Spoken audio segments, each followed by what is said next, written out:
Hi everyone, welcome to YouTube channel.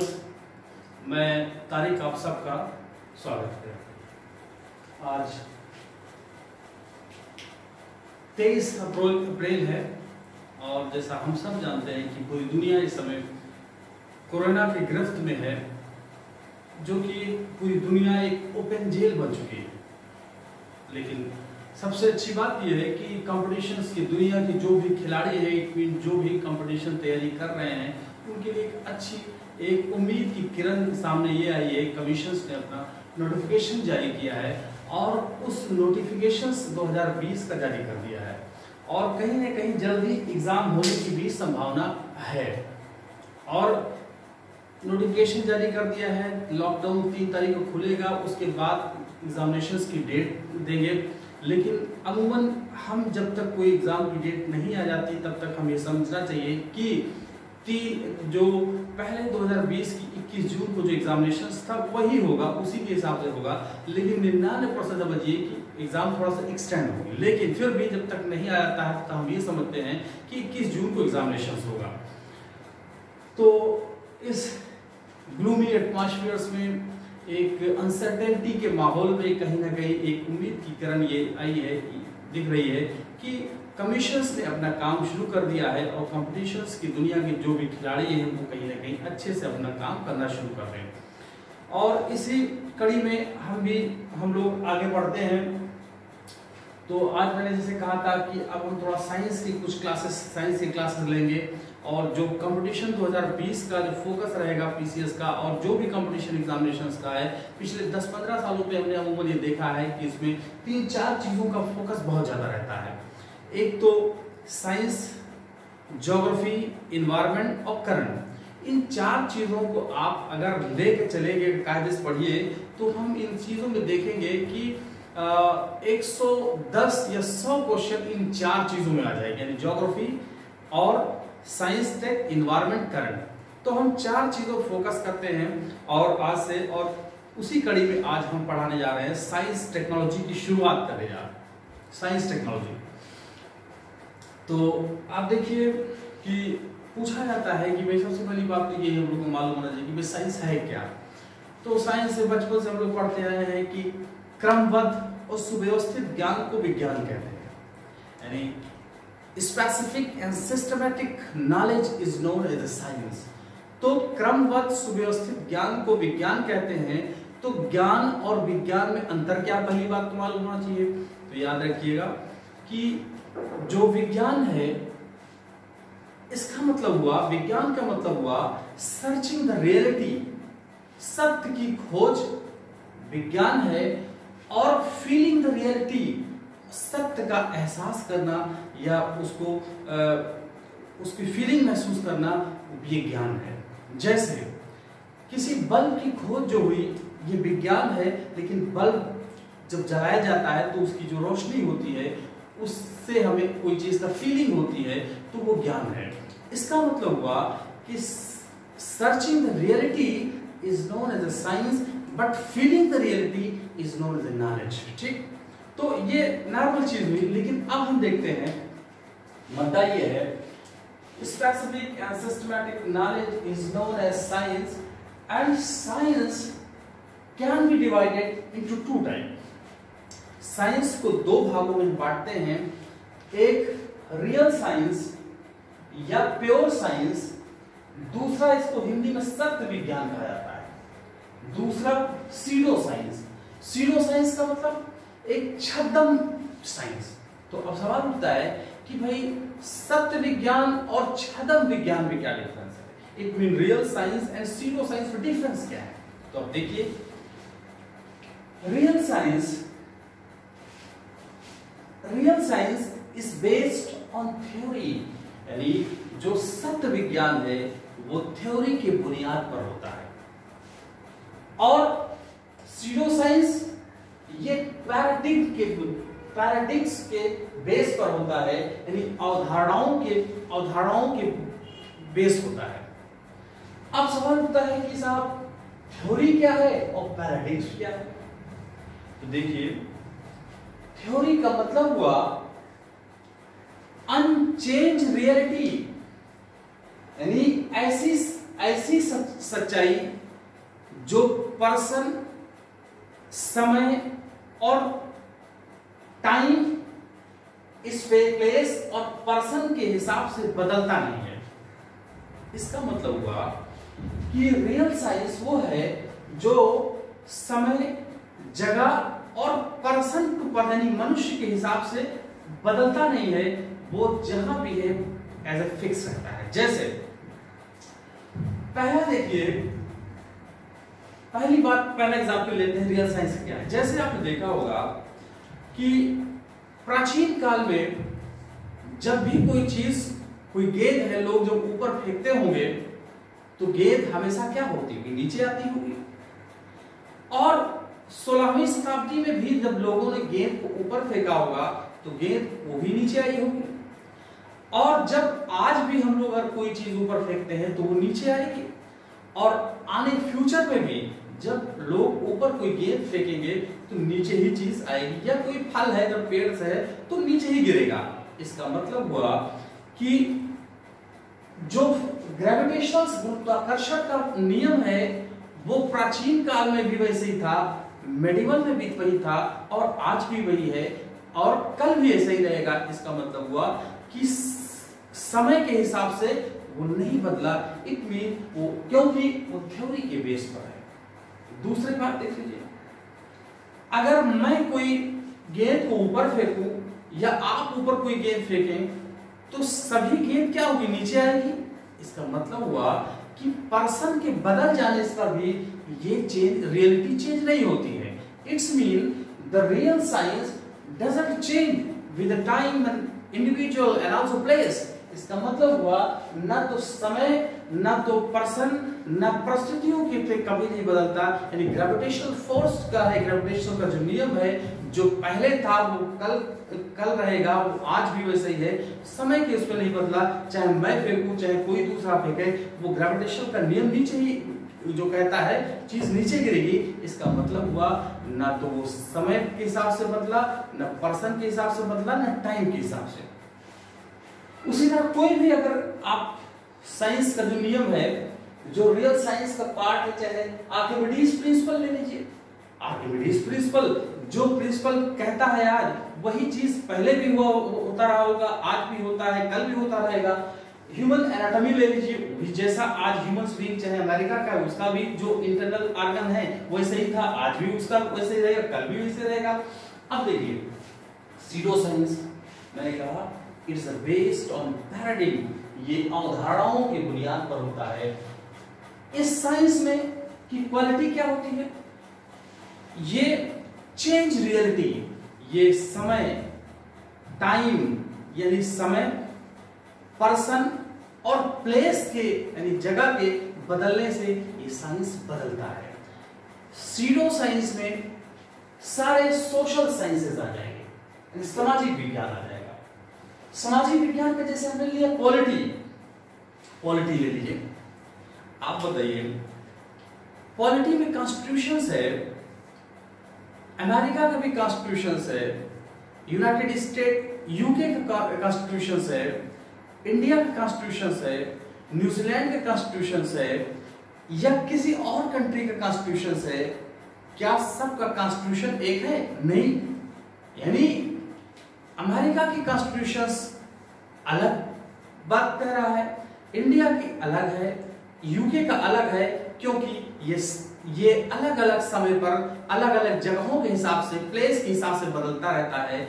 और जो आज कॉन्स्टिट्यूशन हमारा है इसमें बदलाव हो सकता है, आगे हो, यानी आगे बदलाव के चांसेस हैं। या जो 1950 में जो कॉन्स्टिट्यूशन पारित हुआ था उसके बाद कितनी बार कॉन्स्टिट्यूशन अमेंडमेंट हुआ है, इसका मतलब हुआ है कॉन्स्टिट्यूशंस में बदलाव होता रहा है। इसका मतलब हुआ कि pseudo science based on paradigm, अवधारणाओं की बुनियाद पर रखा गया है। और ये साइंस जो होता है समय, पर्सन और प्लेस के हिसाब से बदलता रहता है।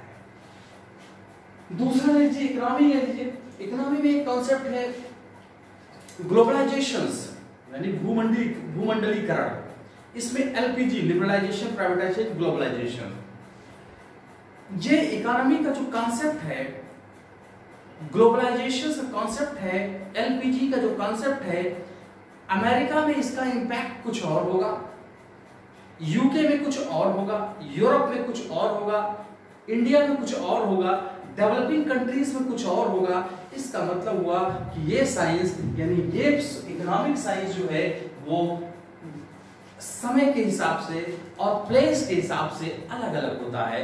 यानी ये चेंज रियलिटी है जो प्लेस की जगह पर प्लेस के अकॉर्डिंग बदलता रहता है। यानी भूमंडलीकरण का जो कॉन्सेप्ट है वो अमेरिका में इसका इम्पैक्ट कुछ और होगा, इंडिया में अलग होगा। तो इस तरह से ये सीडो साइंस में आएगा। सोशियोलॉजी, बहुत सारे सोशल्स, हर कंट्रीज के वैल्यूज अलग हो सकते हैं, हर इंडिविजुअल्स का वैल्यूज बदल हो सकता है। जैसे आपने देखा होगा हम किसी चीज को जैसे कर रहे हैं तो सही है, लेकिन अगर कोई वही दूसरा पहले कर रहा होता तो हम कहते हैं साहब बहुत खराब आदमी है या बड़ा अच्छा आदमी है, और जब हम अपना करना शुरू कर देते हैं तो वही सब अच्छा हो जाता है। यानी जो नॉर्म हमारे लिए अच्छा है हम उसके लिए कहते हैं कि भाई वो नॉर्म उसके लिए सही नहीं है। इसका मतलब है सोशियोलॉजी भी इंडिविजुअल टू इंडिविजुअल बदलता रहता है, प्लेस टू प्लेस बदलता रहता है, समय के हिसाब से भी इसके बदलाव, इसके चेंजेस आते रहते हैं। तो ये साइंस जो होता है सीडो साइंस होता है। तो इस तरह से हम देखते हैं कि साइंस को दो भागों में बांटा, रियल साइंस और pseudo science. Real science theory के बुनियाद थ्योरी बेस्ड होता है, सिद्धांत के बुनियाद सिद्धांत बेस्ड होता है, और रियल साइंस में जो थ्योरी है वो समय, प्लेस और इंडिविजुअल्स के हिसाब से नहीं बदलता है। यानी जो है फिक्स है। सीडो में पैराडिक्स की बुनियाद पर होता है, अवधारणाओं की बुनियाद पर होता है। ये रियलिटी चेंज होती रहती है, समय, इंडिविजुअल्स यानी person to person, place to place और टाइम टू टाइम ये बदलता रहता है। तो इस तरह से होता है। इस तरह से साइंस को दो भागों में बांटा गया। अब देखिए, अब हम देखते हैं कि इस दुनिया में सत्य क्या है। अगर देखा जाए, इस दुनिया की बात ना करें तो रियल साइंस में अगर पढ़े तो रियल साइंस अगर पूछा जाए कि रियल साइंस क्या है, रियल साइंस हमने बताया कि ये बेस किस पर है, ये थ्योरी के बेस्ड है, अनचेंज रियलिटी है। तो यानी इसमें चेंजिंग नहीं होती है। तो अगर पूछा जाए कि इस ब्रह्मांड में, केवल देश की बात नहीं, पूरे ब्रह्मांड में सत्य क्या चीज है, तो सत्य दो चीज है, एक लिविंग है, जीवित, और एक नॉन लिविंग। एक लिविंग है, एक नॉन लिविंग है। यानी इस ब्रह्मांड में दो सत्य है, या तो कोई चीज जीवित है या मृत है, यही तो है। अब लिविंग्स भी दो प्रकार के, देखिए किसी लिविंग की सिस्टमैटिक ज्ञान को विज्ञान कहते हैं। तो लिविंग इस दुनिया में दो चीज होती है, एक प्लांट होती है, एक एनिमल्स होती है। तो लिविंग्स में भी दो प्रकार हो गया। लिविंग चीज के अध्ययन को क्या बोलते हैं, बायोलॉजिकल साइंसेस, ठीक है, बायोलॉजिकल साइंसेस। और बायोलॉजिकल साइंसेस में दो चीज होती है, एक एनिमल, एक प्लांट। यानी एनिमल्स का मतलब हुआ जंतु विज्ञान या प्राणी विज्ञान, और ये वनस्पति विज्ञान। वनस्पति विज्ञान दूसरा सत्य इस ब्रह्मांड में जो है वो नॉन लिविंग्स है। नॉन लिविंग्स में क्या है, दो चीज है, एक मैटर है यानी द्रव है, और दूसरा क्या है, एनर्जी है। जो ट्रू साइंस में वो चीज जो नॉन लिविंग है, जिसके अंतर्गत मैटर और एनर्जी आता है, उसके अध्ययन को फिजिकल साइंसेस कहते हैं। फिजिकल साइंसेस में देखिए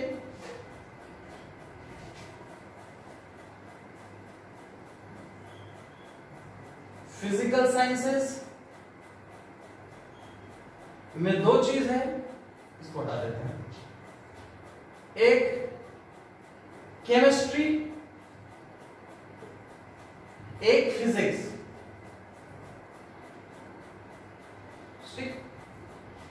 केमिस्ट्री में क्या है, मैटर का अध्ययन किया जाता है, यानी द्रव का अध्ययन किया जाता है। और फिजिक्स में मैटर यानी द्रव और एनर्जी, मैटर एंड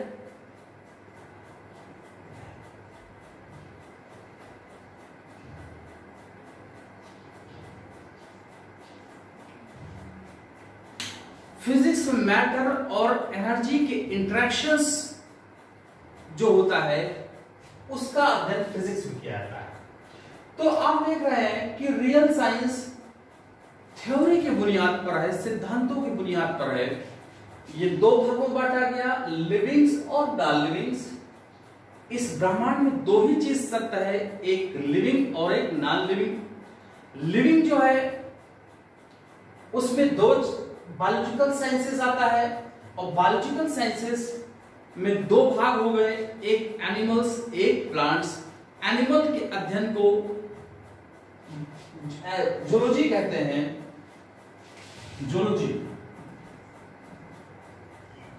जूलॉजी। और प्लांट के अध्ययन को क्या कहेंगे, बॉटनी कहते हैं, बॉटनी। ठीक है, तो इस तरह से हमने एक ब्रॉड तरीके से साइंस को पहले समझा, साइंस क्लासिफिकेशन किए। अब हम इसके अंदर जो हम लोग पढ़ेंगे वो रियल साइंस के बारे में हम पढ़ेंगे। अगर पूछा जाए who is the father of science, तो अरिस्टोटल जो है, अरस्तु को विज्ञान के पितामह कहा जाता है। जूलॉजी विज्ञान, जूलॉजी बायोलॉजिकल साइंस में जूलॉजी जो है उसके पितामह अरस्तु को कहा जाता है। बॉटनी में थियोफ्रस्टस को कहा जाता है। केमिस्ट्री के पितामह लेवाशियो को कहा जाता है। फिजिक्स के पितामह न्यूटन को कहा जाता है। और फादर ऑफ मॉडर्न फिजिक्स अगर पूछा जाए तो ये आइंस्टीन को कहा जाता है। तो इस तरह से हमने देखा, एक ब्रॉड कैटेगराइजेशंस किया।